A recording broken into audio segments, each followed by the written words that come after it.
Long time no see, my name is Lucas and today we talk about Tyfoto filters. So I got two of these filters from Tyfoto. I hope I say this right, it may be Tyfoto, no idea. It's a company from America, from the USA to be more specific. And when we can trust the packaging, it's designed in California, just like Apple. The packaging is very nice, so let's talk about that.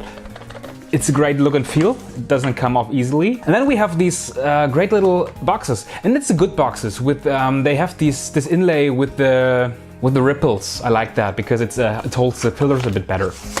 In every box we also have it's called magic fiber. It's just a microfiber cloth, and of course the box with the filter. As I mentioned, I have two filters here. One is the first one I unpacked is a UV filter, and the second here is a circular polarizer. These are nice looking filters. They are not the cheapest one on the market, but I think the prices are very reasonable. And one of the reasons for the price, of course, is the quality of the glass. The glass on these filters comes from a German company called Schott. So Schott is a German company, and as you may know, I'm German, so I really like German products, especially when it comes from overseas. It's kind of nice, you know, to see that people in the US think it's so great that they import it over there, and then I buy it and import it back to me.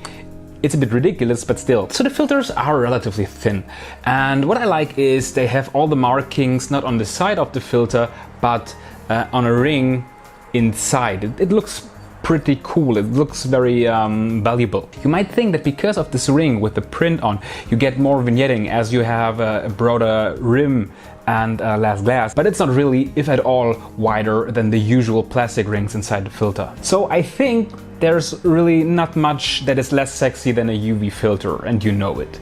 So why am I showing you this? So the normal thing to do with a UV filter is to protect your lens. You just don't want to hit anything your lens directly. You want it that it hits your filter, the filter breaks, and not your camera glass. Because it's much cheaper to get a new filter than to repair your lens. And unfortunately, I know this by experience. This is an 82mm filter, and I like to buy my filters a bit larger so you can fit more lenses or also risk less vignetting, especially in an anamorphic setup. And in this size, this filter costs around $25. And I know you can buy UV filters for much less, like $7 or $10 or whatnot, maybe even less. So why am I paying this much for a UV filter? The harsh truth is there are massive differences between cheap and more expensive UV filters. The main difference for me is the reflection that we get when light hits the filter and then gets inside the lens.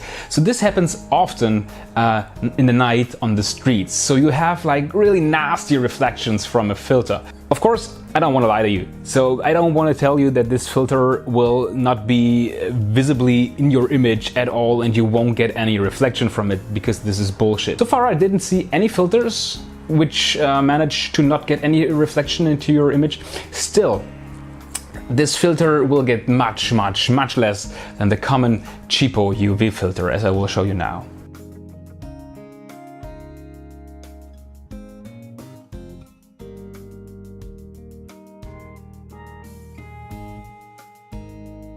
So I think the price is pretty reasonable, especially when you consider that the smaller versions are also cheaper, of course, than this large version. And I'm very more likely to use a UV filter in this condition because it's really doing a good job. One thing we also need to consider when we talk about the price is the lifetime warranty we get with these filters. This warranty does not only cover manufacturing defects, which actually seriously every company should do. No. This warranty will also cover accidents that happen to you. So let's pretend the UV filter would do its job and protect your lens. So the UV filter is broken and your lens is not. Tyfoto will replace your filter up to 3 times, even if it's your fault. And this is a really big plus and a really great service, and I think this should be worth $1 or $2. Let's talk about the polarizer. The polarizer is also very thin. I mean, I think you know the cheap polarizers which are very thick. So polarizers are a lot more interesting than UV filters, obviously. Polarizer will usually take 1 stop of light out of your image, which is normal, but depending on lighting you have, you can get a more contrasty and crisper image. Very nice. It's also very cool in the use with displays. or any sort of display actually. It works with camera displays, computer displays, and as you can see here, when I twist the polarizer in front of my tablet, you can get this nice effect of dimming it down. I'm very bad at holding my tablet, but you get the idea. Actually, this is also the technology behind 3D images in cinema. The most common use for polarizers is to reduce reflections. This filter is able to reduce reflections on things that usually don't reflect themselves, but only reflect because of the lighting. That means that you cannot get the reflections out of a mirror or out of a shiny metal plate, but you can get a reflection out of glass, hair, or water. So a common example would be to film inside a pond, to not get the nice cloudy sky above you, but really see the fish underneath the water. Or I can actually decide if I wanted to see the nice buildings on the other side of the street, or if I rather want to see my wall through my very, very dirty window. So being alone, it's a bit hard to show you, but as I mentioned, you can also use this to reduce the reflections you get in hair or also on your skin. For example, if you have greasy hair or like are a bit sweaty on your face and you want just to reduce the reflection just a bit, interesting for interviews especially. It won't work every time, but still it's a nice tool to have in your bag to try to reduce this form of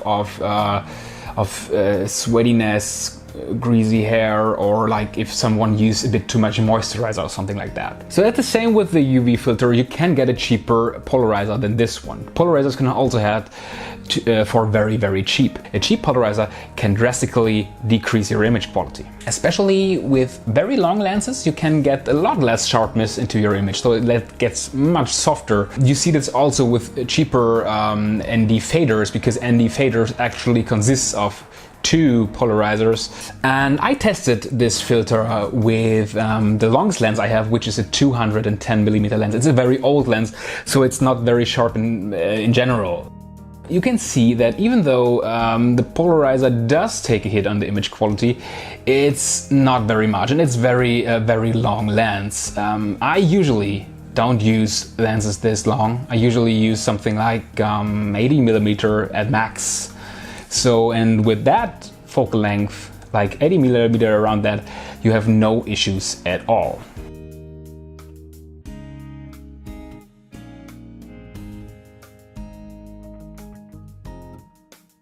Any polarizer, ND filter or ND fader will usually tint your image a bit. Bad filters will tint it quite a lot, while expensive filters are still prone to really tint your image, even very expensive ones. And this is usually not a big deal because you can easily correct that, and the difference is not that much. I mean, this filter also will tilt your image slightly, but I really don't think it's a big deal. Especially in times of color checkers and match grades, it's really not a big deal.